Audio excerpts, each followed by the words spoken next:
আজ বাংলাদেশের দল দুইটা আমি ওপেন বলি, এদেশে আল্লাহর দল আর শয়তানের দল, মাঝখানে আর কিছু নেই। আপনি যদিও মনে করেন না মাঝামাঝি কিছু আছে, কিচ্ছু নেই। একটা হচ্ছে আল্লাহর দল আর একটা শয়তানের দল।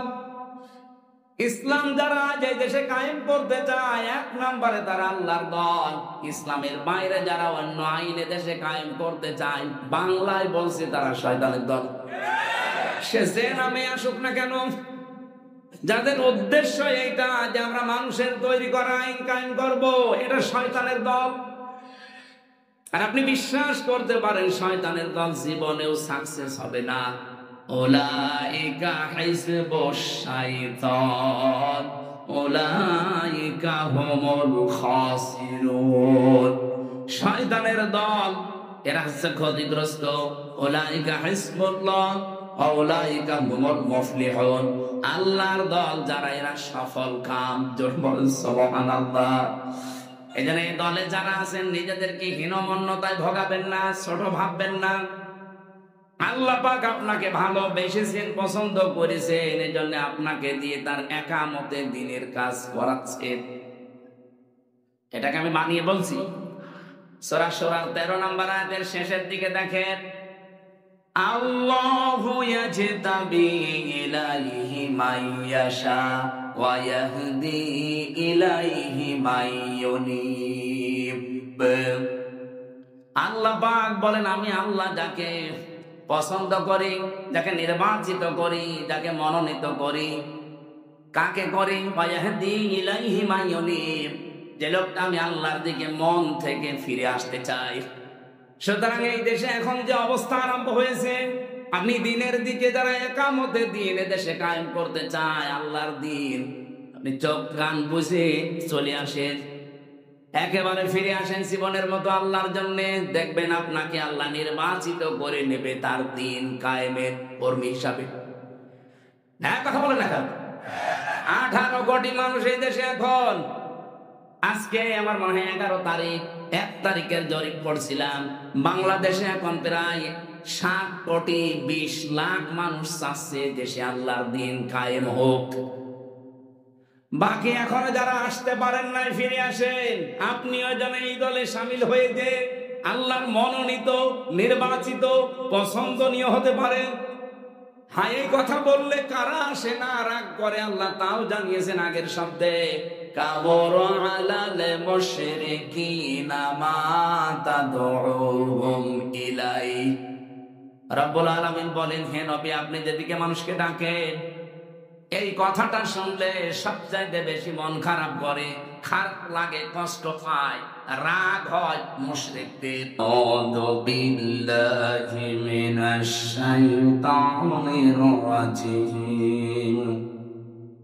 বিসমিল্লাহির রহমানির রহিম। ইয়া আইয়ুহাল্লাযীনা আমানু মান ইয়ারতাদ্দা মিনকুম আন দীনিহি ফাসাফা ইয়াতিল্লাহু বিকাওমিন ইউহিব্বুহুম ওয়া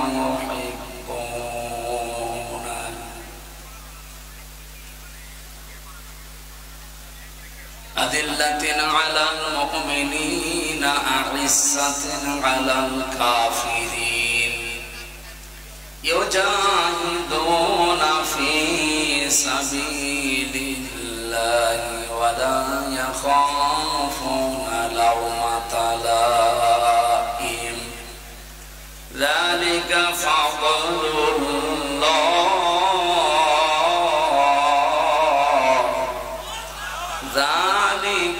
فضل الله يؤتيه من يشاء والله واسع عليم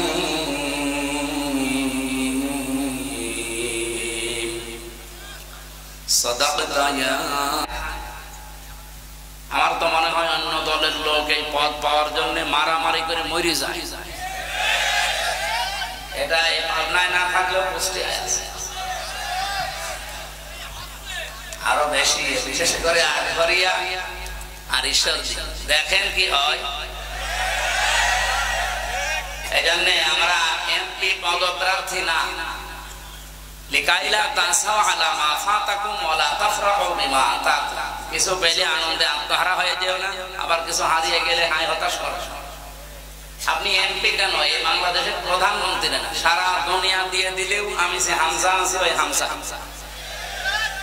আমার মনের ভেতরে এক বিন্দু অহংকার নেই, আর আমার মনের ভেতরে এক কিছু হারানোর বেদনাও নেই।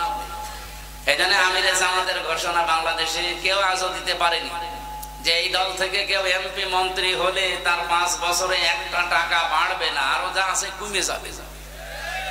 আপনি অন্য কোন দলের লোককে ঘোষণা দিতে বলেন তো, ওরা বলবে যে আমি এমপি দাঁড়াবো। আমাকে বেশি বলছি না, এটাই বাস্তব। আমার আসনে যিনি আছে উনি ঘোষণা দিয়েছে যে আমি অন্তত 50 কোটি টাকা খরচ করব, তারপর ওই আসন আমার চাই। আপনার কি লাভ বলেন তো? আপনি যে 50 কোটি টাকা খরচ করবেন, আপনার কি লাভ? অবশ্য এখানে কোন দুর্বিসন্ধি আপনার আছে যে 50 কোটি টাকা খরচ হলে এই কি হলো কি মাইকেল, আপনার অন্তত 5 বছরে আপনি 1000 কোটি টাকা আরো ওখান থেকে উত্তোলন করবেন। আমরা যারা এই ঘোষণা পেয়েছি নমিনি হিসাবে, আমাদের 1 টাকা খরচও নেই, 1 টাকা তোলার ধান্দাও নেই। এই জন্য মানুষ এখন অলরেডি বিশ্বাস আরম্ভ করেছি যে দেশটা অন্তত নিরাপদ এদের হাতে। যারা যে গলাবাসি করে, অনেকে তো বলছে যে দরকার হয় পোশাক করবো, সব ভেসে চলে যাবে। তা আপনি এত 15 বছরে পোশাক করতে পারেননি। এগুলো সব চাপাবাজি, গলাবাজি, এগুলো প্রতারণা, ধোকাবাজি ছাড়া আর কিচ্ছু না। এই 54 বছরে এরা জাতিকে ধোকা দিয়েছে বিভিন্ন কায়দায়, এবারও দিতে চাচ্ছে অনেকে, কিন্তু এই জাতি এখন আর ধোকায় পড়বে না। 9 সেপ্টেম্বর ডাকসু নির্বাচন তার প্রমাণ। কোথায় 14,500 প্রায়, আর এখানে 5,500। আপনি হিসাব করতে পারেন 3 ডবল। আজকে জাহাঙ্গীর মানুষ তারে পাগল বলবে না? আর পাগল যদি একবার নাম হয়ে যায় তারে পাঠাবে কোথায়? আমার মনে হয় আপনাদের জেলায়ও পাগল আছে এবং তার নাম অলরেডি সারা দেশে ছড়িয়ে গেছে, তারেও এখানে রেখে দেওয়া দরকার। পাগল তো বাইরে থাকলে সমস্যা। ওদিকে কিশোরগঞ্জে একজন আছে, তার নামই পড়ে গেছে ফজু পাগলা। অনেক সেদিন দেখলাম লাইভ করে বলছে আমার এই নামটা দিয়েছে মুফতি আমির হামজা কুষ্টিয়া। আমি না কোনার নাম দিয়েছি। আপনি নিজে যে পাগল, পাগলও মনে হয় বলে না পাগল। এক কথা বলে, আমি গিয়েছিলাম হিমায়তপুরে কিছুদিন আগে, দেখলাম পাগল অনেক নেই, অনেকে চলে গেছে। কর্তৃপক্ষ যেটা ছিল আমি বললাম যে পাগল বধু সব চলে গেছে, যদি পান পাঠাবে। আমার মনে হয় এই যে নতুন নতুন যেগুলো তৈরি হচ্ছে এগুলো পাঠানো দরকার। এই জন্য ইমাম যারা আছেন, আলেম যারা আছেন, তাদের তো অন্তত এই যে ঝড় উঠেছে, এই ঝড়ের দিকে তাকিয়ে অ্যাক্টিভ হওয়া দরকার আরো বেশি। আমরা যদি সত্যি যেতে পারি ইসলাম নিয়ে, এবার সবচাইতে বেশি অধিকারের কথা বলবো আলেমদের। এই কথা বলেন না কেন? এরপরে যারা দায়িত্বে আছে জনগণের, প্রশাসনে একটা বিরাট বৈষম্য চলছে প্রশাসনে। এই 54 বছরেও তারা অনেকে এই কাজ করেনি। আমরা আগামী থেকে ইসলাম যদি নিতে পারি, ইনশাআল্লাহ কথা দিতে পারি এগুলো করব। ভারতের মতো জায়গায়, বিশেষ করে পশ্চিমবঙ্গে, মমতা ব্যানার্জি একজন মহিলা হিন্দু, সে তার খতিবদের, ইমামদের, মুয়াজ্জিনদের, খাদেমদের 4 রকম জায়গায় সে বেতন দেয় রাষ্ট্রের পক্ষ থেকে। আর আমাদের 92% মুসলমান। আমরা এখনো এই 54 বছরে ইমামদের, খতিবদের, আলেমদের এই ব্যবস্থা করতে পারি না। এমনকি একটা দুঃখজনক সংবাদ, যিনি দায়িত্বে আছেন উনি 2 নবীর নাম নিয়ে বসে আছেন। ডক্টর মোহাম্মদ ইউনুস, কয় নবীর নাম? মোহাম্মদ একটা, ইউনুস একটা। অথচ গানের মাস্টার নিয়োগ দেওয়া হয়েছে এই দেশে 1 থেকে 5 পর্যন্ত। একটা আলেম নিয়োগ দেওয়া হয়নি ধর্মীয় শিক্ষক হিসাবে। কথা বলে না কেন? এই দাবি আমরা জানাই। যিনি আছেন উনি তো ঘোষণা দিয়েছে যে ফেব্রুয়ারির 12 তারিখে উনি নির্বাচন দিয়ে বিদায় নিয়ে চলে যাবেন।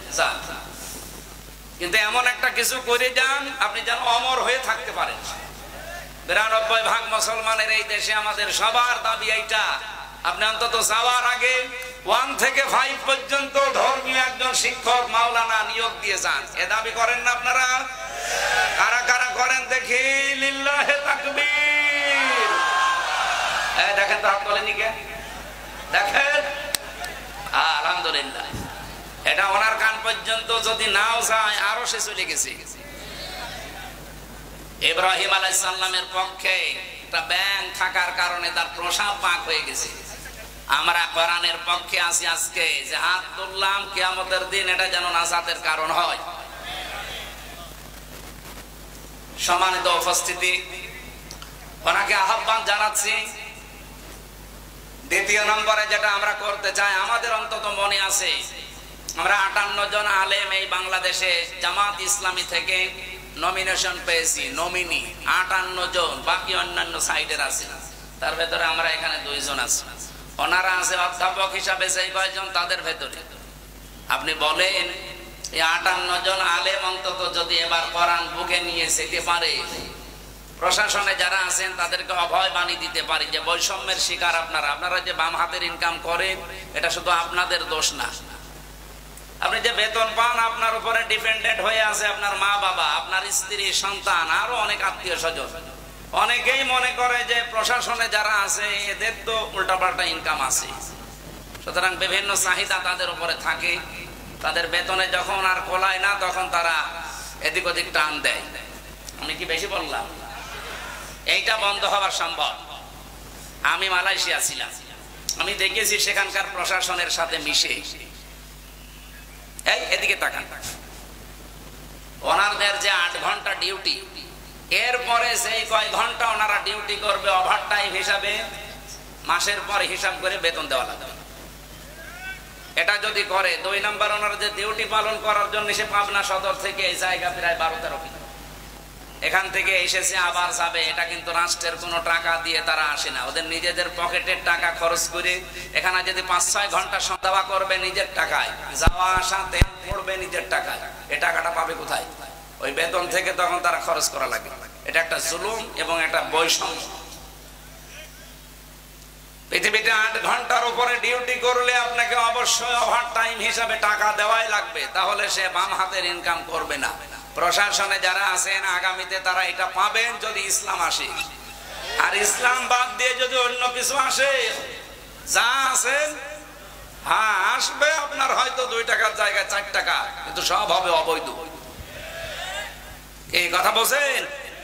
অবৈধ যারা ইনকাম করে তাদের কি হয়? আপনি নেপালের দিকে তাকান, ন্যাংটা করে পিটাচ্ছে।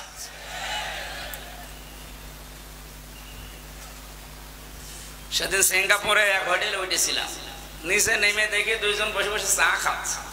কি আপনারা এখানে? হুজুর আমরা আগেই পালিয়েছি। আপনারা পালাইলেন কেন? যার সাথে দেখা হয়েছিল তার 620টা বাড়ি চট্টগ্রামে, বাড়ি মন্ত্রী ছিল। আপনাদের ডিলো ছিল, ডিলো মরে যাওয়ার পরে তারে দিয়েছিল। 620টা বাড়ি, ওই দেশেও তার বাড়ি আছে। মালয়েশিয়া আছে সাহেব পাড়া, কানাডায় আছে বেগম পাড়া। বাংলাদেশে যত বাড়ি ছিল জনগণ তো আগুন লাগিয়ে দিয়েছে, শেষ করে দিয়েছে।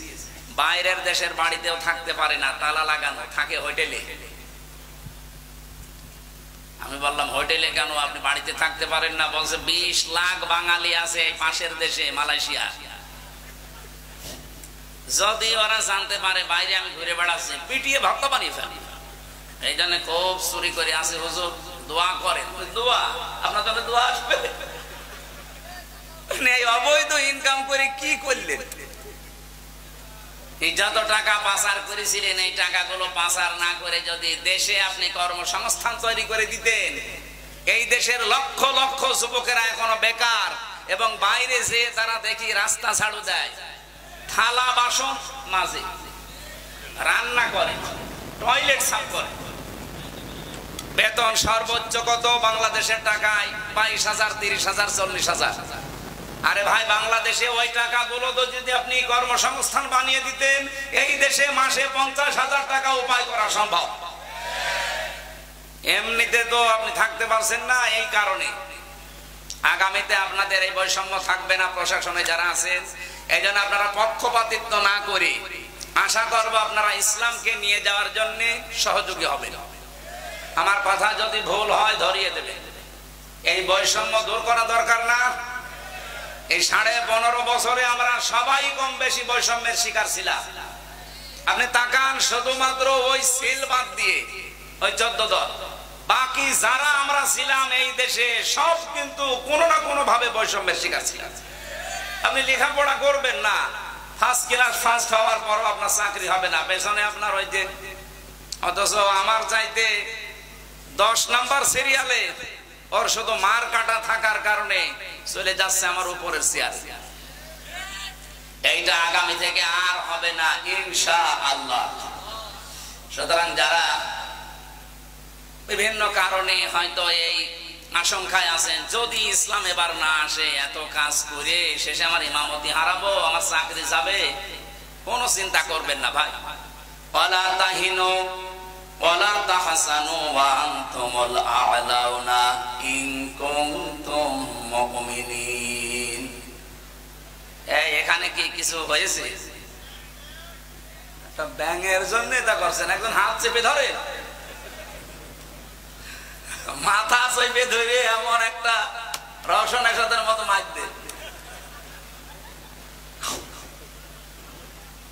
পাবনাবাসী খেয়াল করে শোনেন, সময় যেহেতু কম, সূরা আলে ইমরানে আল্লাহ ঘোষণা দিয়েছেন ওয়ালা তাহিনু ওয়ালা তাহজানু, কোনো চিন্তা নেই, কোনো ভয় নেই, দুশ্চিন্তারও কারণ নেই।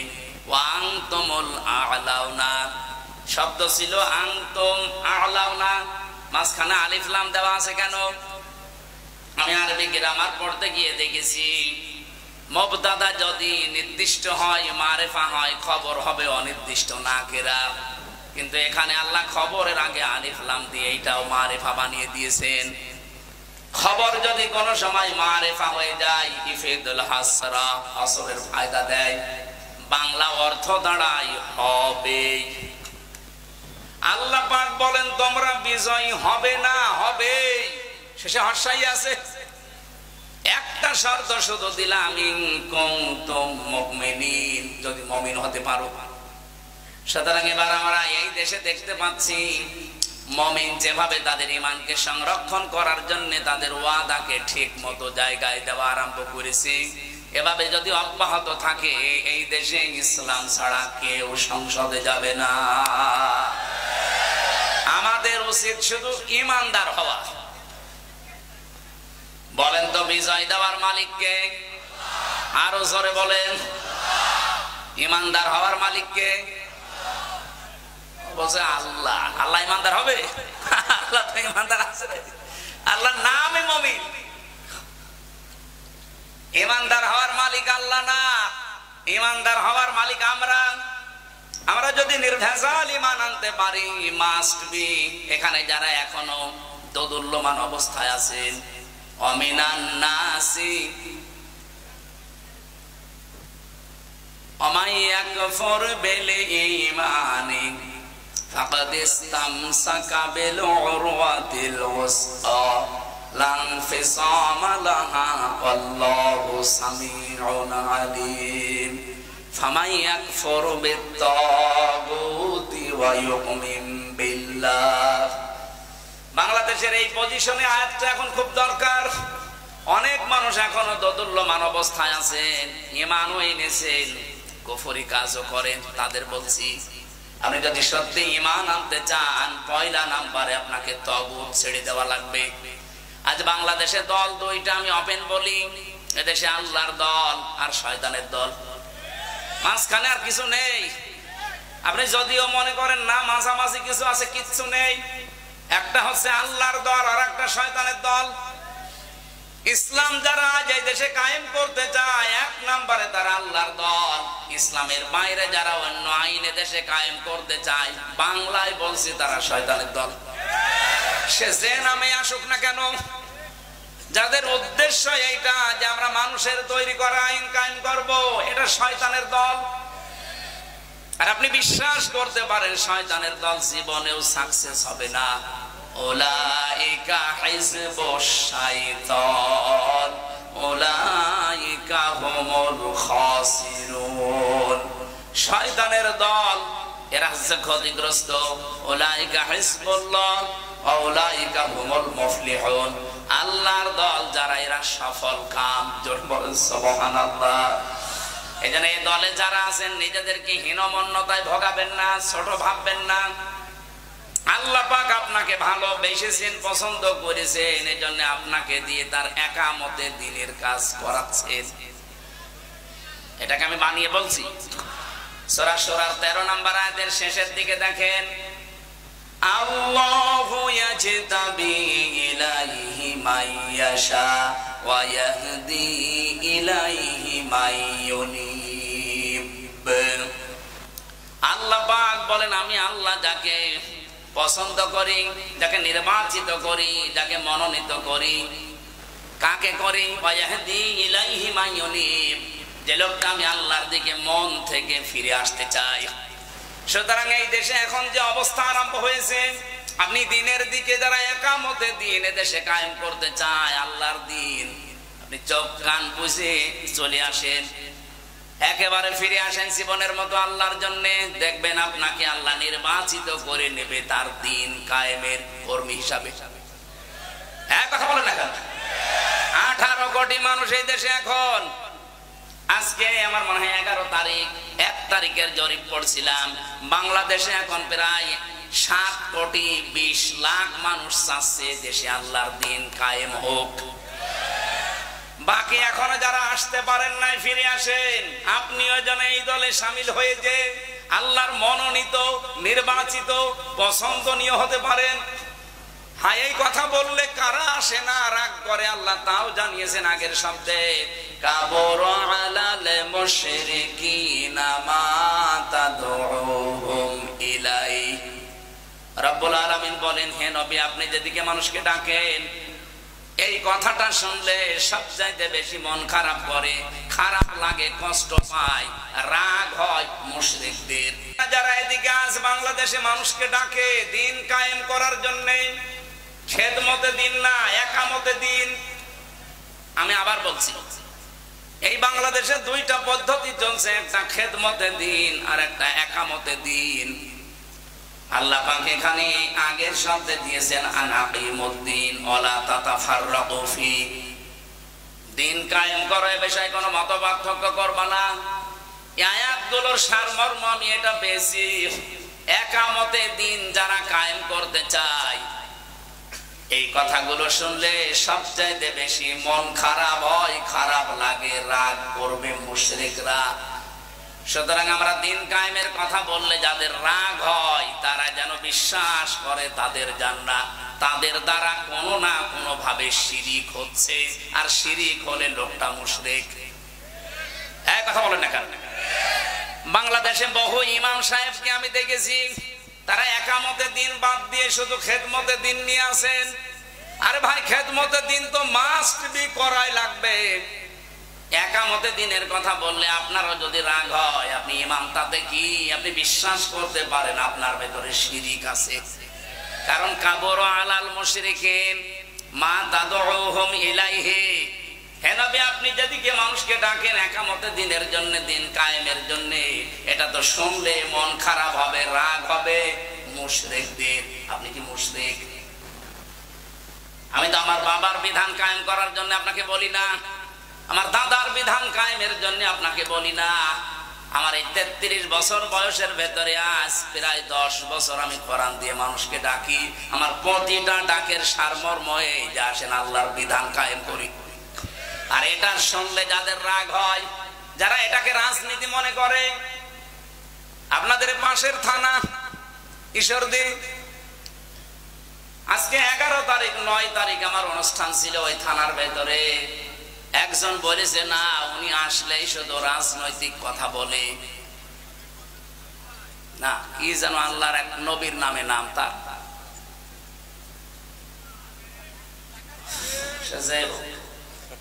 উনি এই কথা বলতে চেয়েছে যে না উনি রাজনৈতিক কথা বলবে কেন? আরে ভাই আমি কি রাজনৈতিক কথাগুলো আমি বানিয়ে বলি? বলেন আপনার পেটের উপরে পাড়া দিলে তো আপনি কোরআনে রাজনীতি আছে কিনা বলতে পারবেন না। একজন আলেম যদি আমারে বাধা দিত, নিষেধ করত, আমি মেনে নিতাম। আপনি কেন ফতোয়া দেন? অথচ দিন কায়েমের কথা বললে ফতোয়া দেওয়াও নিষেধ। আনাকিমুদ্দিন ওয়ালা তাতাফাররাকু ফি, আপনি যাই করেন এ বিষয়ে কোনো মত পার্থক্য করা যাবে না। সুতরাং বাংলাদেশে যারা পীর সাহেব আছেন, আপনি চালান আপনার কাজ, কিন্তু আপনার টার্গেট যেন থাকে জমিনে দিন কায়েম করা লাগবে। আপনি খেদমতে দিনে আছেন, করেন, দিনের খেদমতে আছেন, কিন্তু আপনার টার্গেট করা লাগবে জমিনে যেন দিন কায়েম হয়। কি কথা বলেন না কেন? এখানে ইমান যারা এনেছেন আপনাদেরকে আমি বলছি, শুধু ইমান এনে অনেকে এখনো দোদুল্যমান না, জানি কি হয়। আপনি একেবারে হয় ফাইনাল থাকবেন, নাই ওই দলে চলে যাবেন।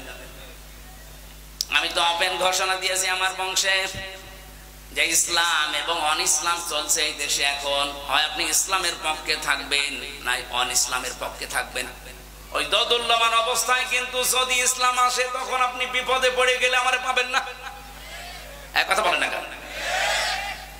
গত পরশু দিনও 10 জন মানুষ গোপনে এসে বলছে এতদিন ছিলাম যাই, এ ডাকসু নির্বাচনের রেজাল্ট দেওয়ার পরে আমাদের মন ভরে গেছে, আপনি আমাদেরকে দলে নেন, আমরা গোপনে ইসলামকে সংসদে পৌঁছানোর জন্য। 10 জনই গ্রামের মাতুব্বর, পুরা এলাকা চলে তাদের কথায়।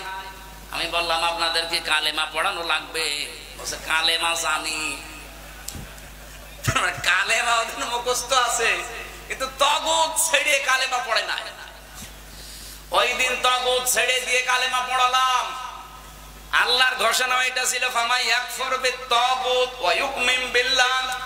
আপনি ঈমান আনতে চান আগে তাগুত ছেড়ে দেন। তাগুত কি? যে আল্লাহর বিধান মানে না, অন্য কেউ মানবে, মানতেও দেয় না। এইরকম শক্তি যদি এই দেশে থাকে, আপনি সেটা থেকে আগে মুখ ফিরিয়ে চলে আসেন যে না আমি এক লাইনে থাকবো। আমার কথা বাংলায় আমার মনে হয় আপনারা বুঝে ফেলেছেন। দোদুল্যমান অবস্থায় থাকবেন না। ইসলাম এবার আসবেই আসবেই আসবে, তখন কিন্তু আপনি বিপদে পড়ে যাবেন। এজন্য চলে আসেন একবারে। বিপদে পড়লেও তখন আপনার লাভ, কারণ মুমিন যারা মরে গেলেও লাভ, বেঁচে থাকলেও লাভ। আর কাফের যারা বেঁচে থাকলেও ওদের লস, মরে গেলে তো আরো লস। কাফেরদের জীবনে কোনো শান্তি আল্লাহ রাখে না। আপনি যদিও চর্মচোখে দেখতে পান খুব শান্তিতে আছে, কে বলেছে আপনাকে? যারা কাফের, যারা মুশরিক, এই দুনিয়াদার, যারা গুনাহে অভ্যস্ত, অপরাধ করতে করতে জীবন শেষ করে, ওই মানুষগুলোর জীবনের শান্তি আল্লাহ নষ্ট করে দেয়। এটা আমি বানালাম না। আমান আ'রাদা আন যিকরি ফাইন্না লাহু মাঈশাতান দানকা ওয়া নাহশুরুহু ইয়াওমাল কিয়ামাতি আ'মা। রব্বুল আলামিন বলেন আমার বিধান থেকে কেউ যদি মুখ ফিরিয়ে নেয়, আমার ঘোষণা হচ্ছে তার জীবন আমি সংকীর্ণ করে দেই। তার আয় উন্নতিতে কোনো বরকত থাকে না। চর্মচোখে দেখা যায় প্রতিদিন 5 লাখ উপায় হচ্ছে। এই যে এই মানুষটা মনে করেন প্রতিদিন 5 লাখ উপায় করছে বাবা শাহজালাল, সব হালাল মনে করি। হয়তো প্রতিদিন 5 লাখ আপনার আসবে, কিন্তু আল্লাহ যখন ধরবে এমন দিক থেকে আপনার টাকা 10 লাইনে চলে যাবে, আপনি টেরও পাবেন না। উপায় হয়েছিল 5 লাখ, প্রতিদিন যাবে এবার 7 লাখ। নেন, বাবারটা খরচ করেন।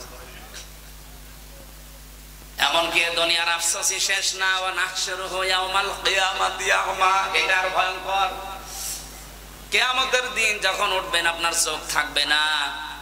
রব্বুল আলামিন বলেন অন্ধ হয়ে উঠবে, আমাকে প্রশ্ন করবে ক্বালা রাব্বি লিমা হাশারতানি আ'মা ওয়া ক্বাদ কুনতু বাসীরা।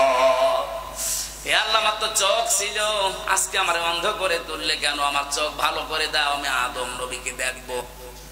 যেই বলবে অমুক জিনিস দেখবো, ধমক লাগাবে আল্লাহ। ক্বালা কাযালিকা আতাতকা আয়াতুনা ফানাসিতাহা ওয়া কাযালিকা লিয়াউমা তুনসা। আমার এই আয়াতগুলো আলেমেরা নবীরা এইভাবেই তোদেরকে শুনিয়েছিল।